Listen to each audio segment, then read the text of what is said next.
I'd like to welcome everyone to the first of Noontime Facebook Live. So I'm just going to wait for some people to come on and get to the link.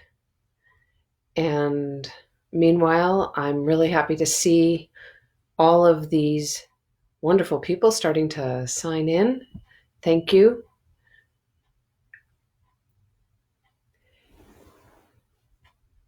So for those of you who know me, and don't know me, I'm Edie Nathan, and I wanted to talk today about this state of affairs that we're in. And there's a lot of anxiety, certainly. There's a lot of fear. And one of the things that keeps pulsing through this conversation is that, oh, we're living in a war zone. And in many ways we are. And they're likening it to 9/11.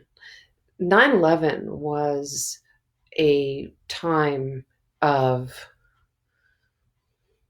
certainly fear, concern over what was happening to our country.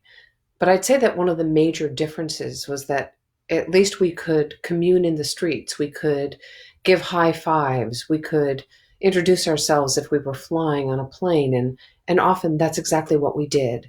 There was a sense of community. And now we need to find other ways to create community, to create that attaboy, that I got your back, that intention of, how can I help? What can I do to help? We are living in such extraordinary times. And for one thing, don't do it alone. And even if you live alone, and of course we're in this place of self-isolation, reach out to friends and family, make yourself a schedule. That schedule is really important, especially when you don't have a job.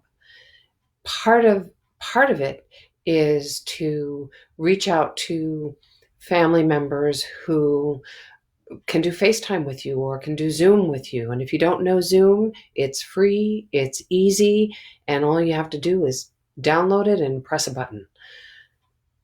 One of the things that people have been sharing with me is how much anxiety they're feeling. And just by a show of hands, how many people are experiencing anxiety?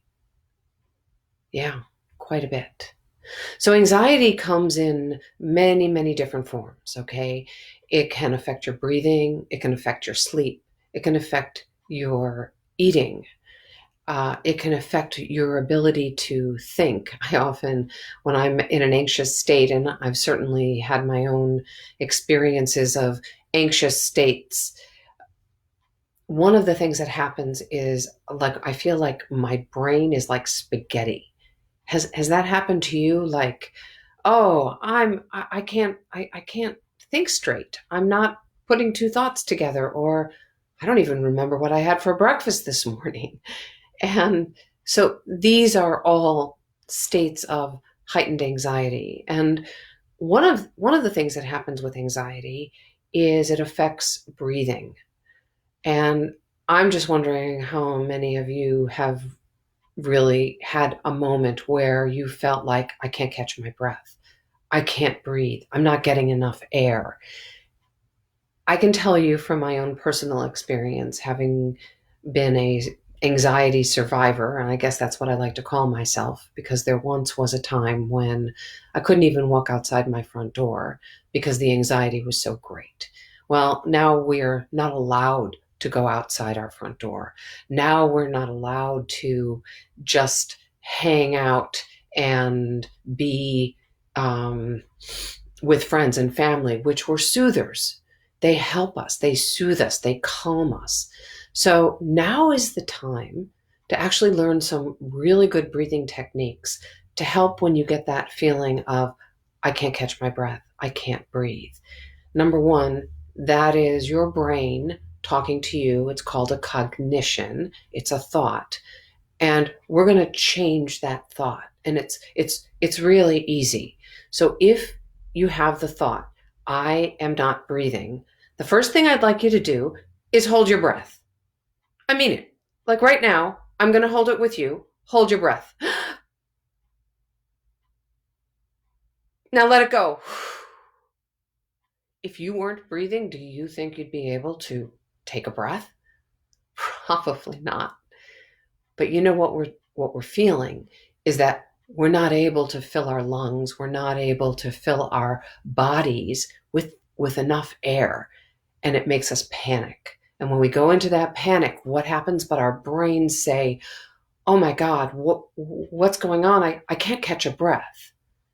So if that's been happening to you, we're going to go through an exercise right here, right now, and you can go to this exercise anytime you'd like.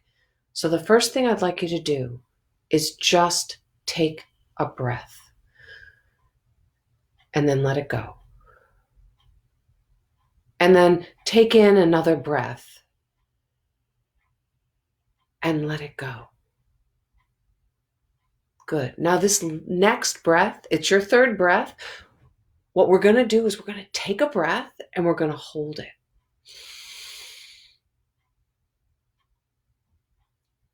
And we're going to hold it till 10, 9, 8, 7, 6, 5, 4, 3, 2, 1. And then you're going to let it go slowly, like a whistle, like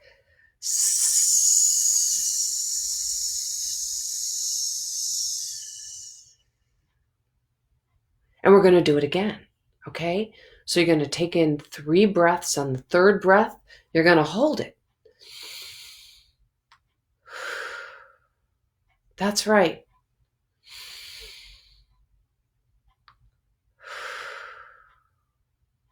And one more. This is the one you're going to hold. 3, 4, 5, 6, 7, 8, 9, 10. And then you're going to let it go slowly, like a whistle.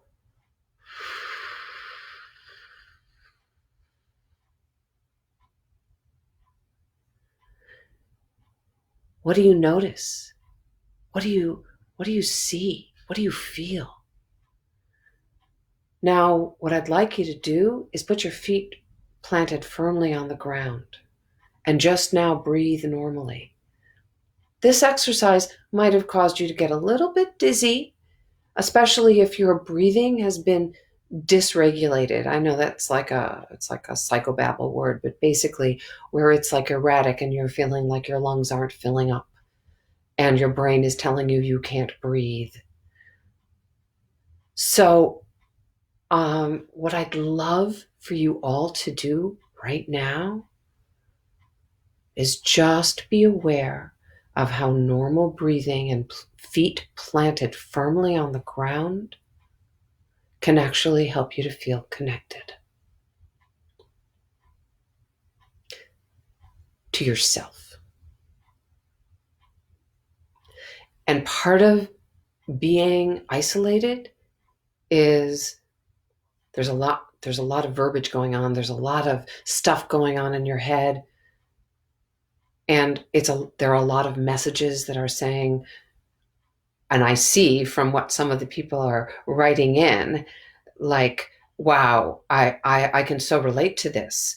And I can relate to this because I feel like not only can't I breathe, but I just feel lost.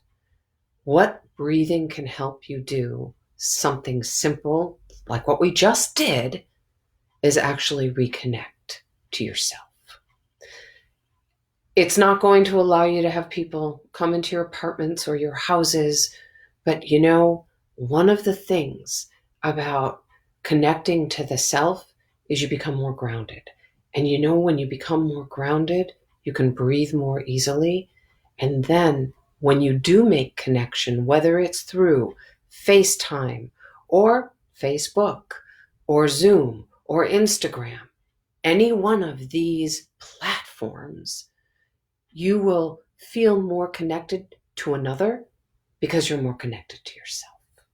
And there's a relationship between the two. So I want to thank you for being part of this event. And I promise you tomorrow at noon, I'm going to give you another wonderful task and tip to help you make it through your day. Don't do it alone.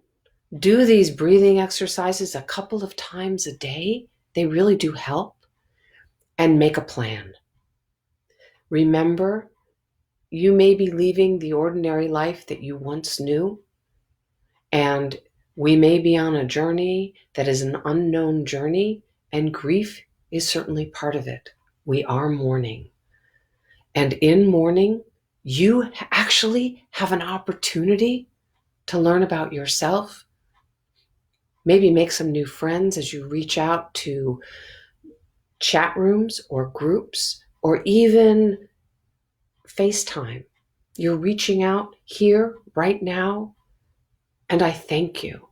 And we're going to do this journey of grief and loss and fear and potentially joy as well, because we don't know what we're going to learn about ourselves, what we're going to learn about people who we may have never met, but we're going to be meeting through this Facebook Live. And I'm going to introduce you to new people, maybe new connections. So remember, you're not alone. You have yourself, you have friends, you have connections. And whether you're an introvert, an extrovert, or an ambivert, you will find your own way to get through this. Make this day count. Make it count. See you tomorrow at noon. Bye.